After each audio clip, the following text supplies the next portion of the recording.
सबसे पहले तो जो मैं कहना चाहता हूँ वो मैं आप लोगों के साथ में पहले मैं बांट लेता हूँ। सबसे पहली बात तो ये है कि जो पिछले एक दिन से हम लोग अब जो देख रहे हैं उदयपुर के अंदर, सबसे पहली बात तो ये कि एक बहुत ही दुखद और अप्रिय घटना है और ये हमारे को भी आहत करने वाली है, हमारे को भी जो है वो विचलित करने वाली है और किसी भी प्रकार से इस तरीके की परिस्थिति को हम लोग नहीं चाहते हैं।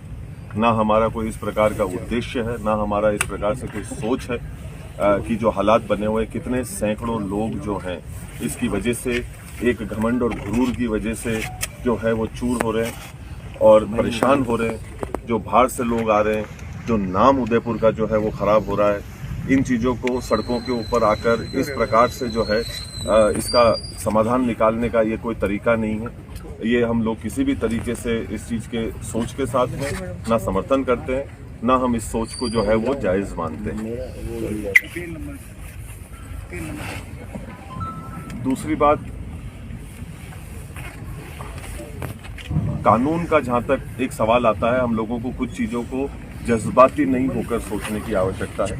हर चीज़ों के अंदर जज्बातों के अंदर बह के, बिना सच्चाई जाने अफवाहें उड़ाकर, उस प्रकार से उसके ऊपर दूसरे लोगों को गुमराह करके उसके ऊपर हम लोग काम करें और इस प्रकार से एक शक्ति प्रदर्शन का जो है वो हम माहौल बनाने का एक प्रयास करें, असौहार्दपूर्ण माहौल बनाने का हम लोग प्रयास करें, ये बिल्कुल भी जो है वो ठीक नहीं है। आज की तारीख के अंदर इस देश के अंदर एक कानून व्यवस्था नाम की चीज़ है। मुझे नहीं पता कि उदयपुर में वो अभी है या नहीं, क्योंकि अभी जो हमारे साथ में हुआ, सबसे पहले तो मैं ये पूछना चाहता हूँ कि इतनी फोर्स होने के बावजूद भी वहाँ पर जिस प्रकार की घटनाएं घटी, मेरा ये सवाल है सरकार से और प्रशासन से कि क्या हम हकीकत के अंदर कानून को लागू करना चाहते हैं क्या, या कि कोई सरकार का सदस्य है या सरकार के किसी पद के ऊपर बैठे हुए जो व्यक्ति हैं, कानून केवल और केवल उनके लिए काम करेगा, एक आम नागरिक के लिए जिसके पास में संविधान की सुरक्षा मिलती है कि भाई कानून सबके ऊपर जो है वो बराबर तरीके से लागू होगा और उनकी सुरक्षा करेगा। पर यहाँ पर जो प्रतीत किया जा रहा है, जो मुझे महसूस हो रहा है और वो जिस प्रकार से मेरे ऊपर दबाव बनाया जा रहा है गैर कानूनी काम और हरकतों को करने का, कि नहीं आप जो है अगर इस काम को नहीं करेंगे तो हम आपके साथ में जबरदस्ती करेंगे। आज क्या हम लोग इस दहशत के अंदर हम लोगों को जीने की आवश्यकता है? हम लोग हमारे घर के अंदर बैठे हैं, हम लोग हमारे घर के अंदर एक कानूनी रूप से बैठे हैं।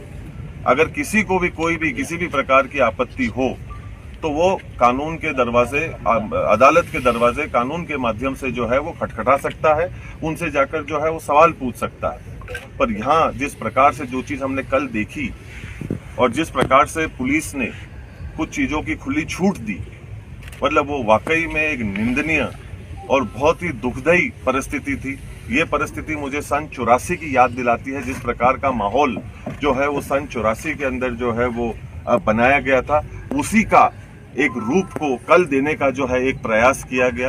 क्योंकि कुछ लोग जो हैं वो सरकार के पदों के ऊपर बैठे हुए हैं, वो जैसा चाहेंगे, जिस तरफ पे सरकार को घुमाना चाहेंगे, प्रशासन को घुमाना चाहेंगे और अपने खुद के निजी फायदे के लिए कानून को किनारे करते हुए अपना जो है वो काम को और अपनी बात को जो है वो मनवाने का प्रयास करेंगे। ये कहाँ का नियम?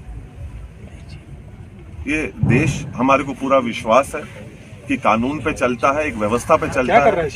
और दूसरी बात ये कि अगर ऐसी परिस्थिति बनने की जो हमारे को पहले से ही संभावनाएं थी, जिसके बारे में हम लोगों ने प्रशासन को कई दिनों पहले इसकी जानकारी भी हम लोगों ने दे दी थी, फिर अखबार के माध्यम से भी हम लोगों ने उस दिन पूरे प्रदेश के अंदर इसकी जानकारी दी। मैं ये सवाल पूछता हूं कि 144 को क्यों नहीं लागू कराया गया? और आप इतने लोगों की जानों के साथ में खेलेंगे, इस चीज का कौन जिम्मेदार है?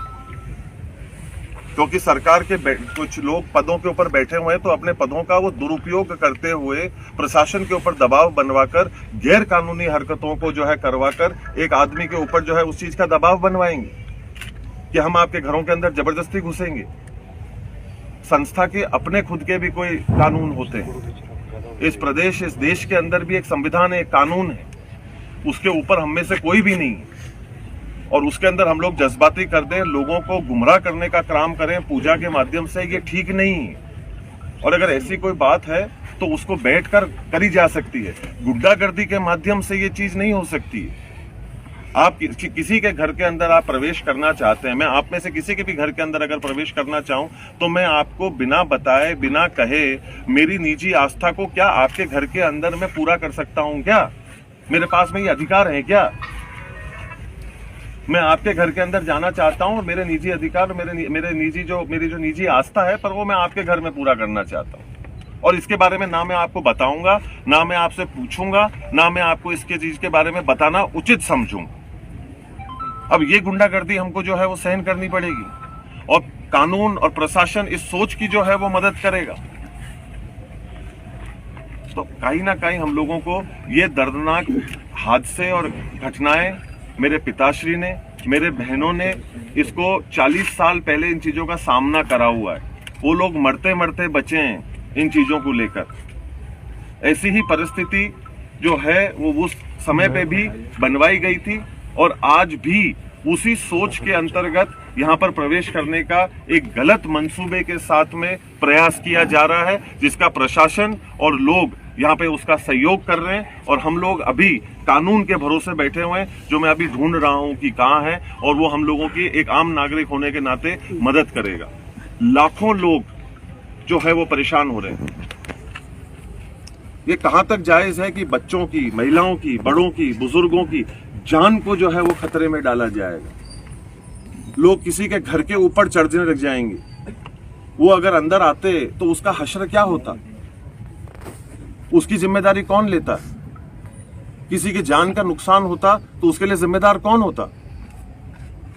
मैं आप लोगों के माध्यम से बड़े विनम्रता पूर्वक ये प्रशासन को, सरकार को आग्रह करना चाहता हूं